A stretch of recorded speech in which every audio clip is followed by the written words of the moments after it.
आजकल इनका जो उठना बैठना जिन लोगों के साथ है वो मरीम बीबी को देख लीजिए, उनको नैब ने बुलाया था, वो लोगों का जत्था लेके 500 लोग आगे इन पत्थर शत्थर मार उसके बाद तो नैब ने नहीं बुलाया दोबारा। मैं समझता हूँ नैब ने बड़ी ज्यादती कर रहे हैं कि उनको बुलाना चाहिए।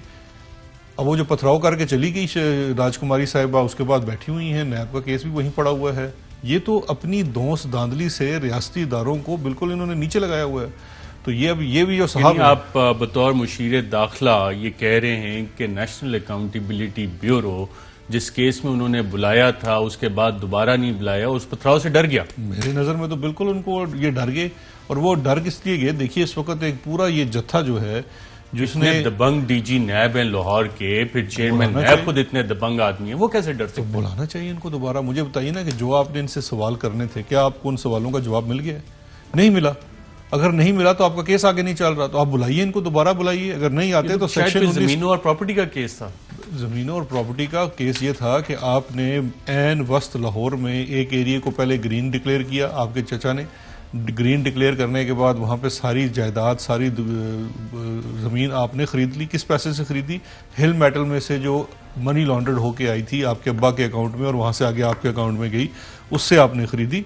और आपने वो तमाम सस्ते भाव लोगों की जो प्रॉपर्टी थी जिसकी वैल्यू काफ़ी ज़्यादा थी, वो आपने सस्ते दामों उनसे धौंस धांधली से हुकूमती इख्तियारात इस्तेमाल करके ख़रीद ली।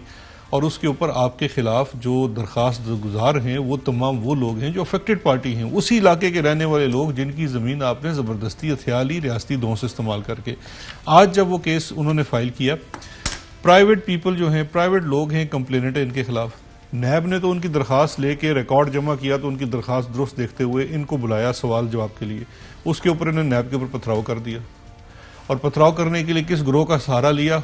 वो जो दूसरा ग्रोह है, वो अगर आप देख लें, वो सैफ उल मुल्क खोकर, वो नोटोरियस लाहौर का कब्जा ग्रोह है, वो इनकी पार्टी का बहुत बड़ा लीडर बना हुआ है।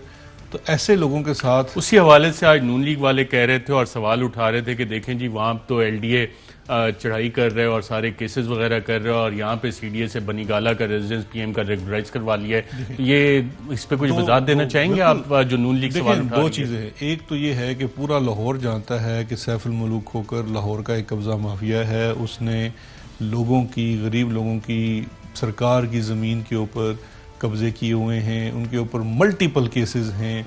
Chief justice of Pakistan Saqib Khokhar ने ये जो साकिब निसार साहब थे, उन्होंने इस केस के इनके ऊपर बाकायदा इनको, ये आपने मुझे यकीनन शक हो रहा है डेलिबरेटली किया। नहीं, वो मेरे से हो गए। साकिब निसार खोकर और फिर खोकर का कब्जे और सारा कुछ और कब्जे लीगलाइज करना, मुझे आपने डेलिबरेटली तो नहीं किया? नहीं, डेलिबरेटली हरगिज नहीं है। साकिब निसार साहब ने जब वो थे, उन्होंने इसके खिलाफ एक्शन लिया। वो खुद लाहौर से थे, वो एक्शन लिया और इनके खिलाफ काफ़ी कार्रवाई हुई। उनके जाने के बाद फिर मामला ढीला पड़ गया।